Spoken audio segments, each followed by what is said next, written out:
श्रीमन्महागणाधिपतये नमः।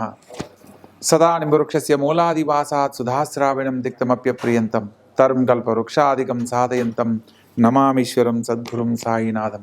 సాయినాథ పరబ్రహ్మణే నమః, విశ్వకర్మ పరబ్రహ్మణే నమః.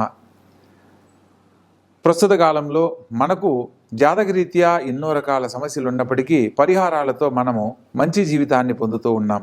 కానీ ప్రస్తుత కాలంలో ఈ 2025 సంవత్సరం సెప్టెంబరు 7వ తారీఖు నాడు గ్రహణం, చంద్రగ్రహణం ఏర్పడబోతుంది. ఈ యొక్క చంద్రగ్రహణము రాహువుకి సమీపంలో ఉండడం వల్ల రాహుగ్రస్త చంద్రగ్రహణంగా దీన్ని చెప్పడం జరుగుతుంది. అదేవిధంగా ఈ యొక్క గ్రహణాన్ని సంపూర్ణ చంద్రగ్రహణంగా కూడా పరిగణించడం జరుగుతుంది. ఈ యొక్క సంపూర్ణ చంద్రగ్రహణం జరిగేటప్పుడు మనకు చంద్రుడు నిండు ఎరుపు వర్ణంలో కనబడుతూ దర్శనమిస్తాడు. కాబట్టి ఈ యొక్క గ్రహణాన్ని ఇంగ్లీష్లో బ్లడ్ మూన్ గ్రహణంగా కూడా పేర్కొనడం జరుగుతుంది. ప్రస్తుత కాలంలో మనం గ్రహణానికి సంబంధించి ఎందుకు చర్చించుకోవాలి అనే అంశాన్ని గురించి ఆలోచించినట్లయితే, మనకు జరిగిపోయిన కాలంలో గ్రహణ సమయంలో కొన్ని రకాల విపత్తులను మనం ఎదుర్కోవడం జరిగింది. అదేవిధంగా ఈ సంవత్సరం జరుగుతున్న చంద్రగ్రహణానికి సంబంధించి ఈ సంవత్సరంలో జరగబోయే విపత్తుల గురించి తెలుసుకునే అవకాశం కూడా ఉంటుంది. కాబట్టి ప్రతి ఒక్కరి జీవితంలో భగవద్ అనుగ్రహంతో ఆనందకరమైన జీవితాన్ని పొందాలి అనే ఒక సంకల్పంతో ఈ యొక్క కార్యక్రమం చేయడం జరుగుతుంది. ఈ యొక్క గ్రహణానికి సంబంధించి జరిగిపోయిన, అంటే గత కాలంలో జరిగిన చంద్రగ్రహణాలను కనుక మనం పరిశీలించినట్లయితే 2001 జనవరి 9 ప్రాంతంలో ఏర్పడిన చంద్రగ్రహణం వల్ల గుజరాత్లో భయంకరమైన భూకంపం, ప్రకంపనల వల్ల అనేక భూ నష్టము, ధన నష్టము, జన నష్టం కలగడాన్ని మనం గమనించవచ్చు. అదేవిధంగా 2003లో ఇరాక్పై యుద్ధం జరగడము, తద్వారా కొంత భారతదేశంలో ఆర్థిక ద్రవ్యోల్బణానికి సంబంధించిన సమస్యలు ఎదుర్కోవడం లాంటివి జరిగింది. అదేవిధంగా 2007లో కామన్వెల్త్ సంబంధించిన గేమ్స్కి సంబంధించి కొన్ని చట్ట వ్యతిరేకమైన పనులు జరగడాన్ని మనం గమనించవచ్చు. 2010 డిసెంబర్ 21వ తారీఖున ఈ యొక్క విషయం జరగడాన్ని మనం గమనించవచ్చు. ప్రత్యేకంగా 2020లో మనందరికీ తెలిసి ఎంతోమంది ప్రాణ నష్టం జరిగిన COVID-19 రావడం కూడా 2020 జనవరి 10వ తారీఖున ఈ యొక్క గ్రహణం ఏర్పడడాన్ని గురించి మనం తెలుసుకున్నట్లయితే, గ్రహణ సమయంలో ఎన్నో రకాల విధ్వంసాలను మనం ఎదుర్కొన్నామన్న విషయాన్ని మనం గమనించవచ్చు. ప్రస్తుత కాలంలో కూడా ఈ యొక్క చంద్రుడు రాహుగ్రస్తమై గ్రహణ రూపంలో ఏర్పడడం ద్వారా ఈ గ్రహణానికి సంబంధించి అనేక మంది జలప్రలయంలో కొట్టుకుపోవడం, వర్షాలకు మరియు భూకంపాలకు సంబంధించిన విధ్వంసాలు ఎన్నో జరగడం లాంటివి మనం గమనించవచ్చు. ఈ మధ్య జరిగిన కాలంలో చైనాలో జరిగిన వరదలు కానీ, లేదా కొన్ని ప్రాంతాలలో క్లౌడ్ ఫ్లడ్స్ అని చెప్పని మనం ఉత్తరాఖండ్ ప్రాంతంలో ప్రస్తుతం ఉన్న ఈ మధ్య జరిగిన వరదల్లో ఎంతోమంది ఊర్లు కొట్టుకుపోయి ఇచ్చిన విషయాన్ని కూడా మనం గమనించవచ్చు. అలాగే ప్రతి ఒక్క రాసుల వారికి కూడా జాతకరీత్యా ఈ యొక్క గ్రహణ సమయంలో మనం చేసే పరిహారాల కారణంగా సమస్యలు ఎదుర్కొనకుండా భగవద్ అనుగ్రహంతో మనం పొందాలనుకున్న గొప్ప జీవితాన్ని పొందడానికి అవకాశం ఉంది. కాబట్టి ఆ విషయాలను ఒక్కొక్క రాశుల వారీగా వివరంగా తెలియజేస్తాను.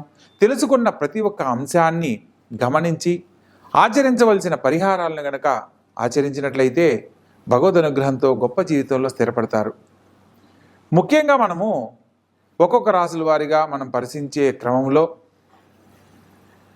ప్రస్తుత కాలంలో గ్రహ సంచారం గురించి కూడా తెలుసుకుందాం. మిథున రాశిలో గురుగ్రహ సంచారము, సింహరాశిలో కేతువు, రవి, బుధుల సంచారము, అదేవిధంగా కన్యా రాశిలో కుజగ్రహ సంచారము, అదేవిధంగా కుంభరాశిలో రాహువు, చంద్రుడు మరియు మీనరాశిలో శనిగ్రహ సంచారం జరుగుతున్నాయి. ఇలా గ్రహాలు సంచరించే కాలంలో మనకు ఈ యొక్క కుంభరాశిలో చంద్రుడితో రాహువు కలవడం వల్ల ప్రత్యేకించి ఈ యొక్క కుంభరాశి వాళ్ళు, సప్తమ స్థానమైన సింహరాశి వాళ్ళు, సింహరాశిలో ఉత్తరా పల్గుని నక్షత్రంలో ఈ యొక్క గ్రహణ దోషం ఏర్పడుతుంది కాబట్టి ఈ రెండు రాశుల వాళ్ళు విశేషమైన దైవ కార్యక్రమాలను ఆచరించడము, దేవతారాధనలో ఆ రోజు సమయాలను కేటాయించుకుని మరీ భగవద్భక్తితో గనక ధ్యానిస్తూ మనోవాంఛలను గనక భగవంతుని ముందు చెప్పుకున్నట్లయితే ఎదుర్కొనబోతున్న విపత్తుల నుంచి బయటపడడమే కాకుండా ఆనందకరమైన జీవితాన్ని పొందడానికి అవకాశాలు ఏర్పడతాయి. కన్యారాశి. ఈ యొక్క కన్యారాశి జాతకులకు ప్రస్తుత కాలంలో షష్టమ స్థానంలో ఈ యొక్క రాహుగ్రస్త చంద్రగ్రహణం ఏర్పడుతుంది. ప్రత్యేకంగా ఈ రాశి వారికి ఖచ్చితంగా మాట్లాడే స్వభావాన్ని వదిలివేయాలి అన్న సత్యాన్ని తెలుసుకోవాలి. ఈ రాశి వారికి 6వ స్థానం కాబట్టి శత్రు రుణ రోగాలకి స్వస్థానం 6వ స్థానం అంటారు కాబట్టి ఆరోగ్య విషయము, ఎవరితో కూడా శత్రుత్వానికి గురి అయ్యేలా ప్రవర్తించకూడదు. మిత్ర శత్రుత్వాలు ఏర్పడే అవకాశం ఉంది. ఎవరినైతే మీరు మంచి మిత్రులుగా భావిస్తారో వాళ్ళ వైపు నుంచి కొంత శత్రుత్వం ఏర్పడుతుంది. అరే, నేను నీకు ఇంత మేలు చేశాను, నువ్వు నన్ను పట్టించుకోవట్లేదని మీరు సరదాగా ఒక మాట అన్నా కూడా ఎదుటి వాళ్ళు అంటే వీడు ఫలితాన్ని ఆశించి, అంటే ఈరోజు నా దగ్గర డబ్బు ఉందని వీడు నాతో పరిచయం చేశాడు, లేదా నాతో అవసరం ఉండి వీడు నాతో మాట్లాడాడు అనుకునే ధోరణిలో మిమ్మల్ని తప్పుపట్టే అవకాశం ఉంటుంది. కాబట్టి ఎవరితో కూడా ఆర్గ్యూ చేయకండి. వీలైనంత వరకు మీరు అడిగిన దానికి మాత్రమే సమాధానం చెబుతూ, ఎవరూ కూడా నొప్పింపక తానవ్వక తప్పించుకు తిరుగువాడు ధన్యుడు సుమతి అని వేమన గారు చెప్పిన విధంగా మీ యొక్క నడవడికను మార్చుకోవాలి. అప్పుడు మాత్రమే మీరు కోరుకున్న విధంగా గొప్ప జీవితం లభిస్తుంది. అదేవిధంగా ఈ యొక్క రాశిలో ఉత్తరా పల్గుని మొదటి పాదము సింహరాశికి చెందినప్పటికీ ఉత్తరా పల్గుని నక్షత్రం కన్యారాశికి కూడా చెందుతుంది. కాబట్టి ప్రత్యేకంగా గ్రహణ సంబంధమైన నియమాలను తప్పనిసరిగా ఆచరించాలి. బ్రాహ్మణునికి ఇచ్చే దానంలో మినుములు 1.25 కిలో, పీచుదీయని టెంకాయ 1, 2 ఇస్తరాకులు, బియ్యం 1.25 కిలో, తెల్లని వస్త్రము, ఆవు పాలు వీటన్నింటినీ ఒక 2 ఇస్తరాకుల్లో మూటగట్టి బ్రాహ్మణునికి దానం ఇవ్వవలను. వెండితో చేసిన నాగప్రతిమను కూడా కలిపి ఇవ్వడం వల్ల గ్రహణ దోషం అనేది తొలగిపోతుంది. ప్రత్యేకంగా మీరు కోరుకున్న గొప్ప జీవితాన్ని పొందడానికి అవకాశం ఉంటుంది. ఎదుటి వ్యక్తి వల్ల మీరు ఎటువంటి సమస్యలను ఎదుర్కొనరు.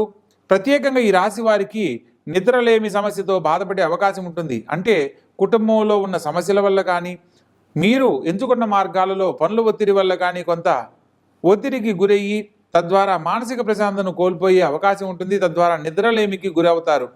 కాబట్టి అటువంటి సమస్యలు రాకుండా ఉండడానికి పైన చెప్పిన విధంగా దానాన్ని వనర్చి భగవద్ అనుగ్రహంతో మీరు కోరుకున్న గొప్ప జీవితాన్ని పొందండి. తద్వారా శత్రుక్షయం కలుగుతుంది. ఎవరైతే మిమ్మల్ని శత్రువులుగా భావిస్తున్నారో వాళ్ళ తప్పు తెలుసుకొని మరలా మీతో సన్నిహితంగా ఉండే అవకాశం లభిస్తుంది. ధనానికి సంబంధించిన విషయాల్లో అనవసరమైన ఖర్చులు కాకుండా జాగ్రత్త పడతారు. ప్రత్యేకంగా ధనానికి సంబంధించిన విషయాలలో అనుకోని సందర్భాల్లో రుణం చేయవలసిన పరిస్థితి వస్తే ఆ సందర్భంలో ఆకస్మికంగా మీకు రావాల్సిన ధనం రావడం వల్ల రుణ విమోచన పొందడానికి కూడా అవకాశం లభిస్తుంది. కాబట్టి తెలుసుకున్న విధానాన్ని చక్కగా ఆచరించి గొప్ప జీవితంలో స్థిరపడండి.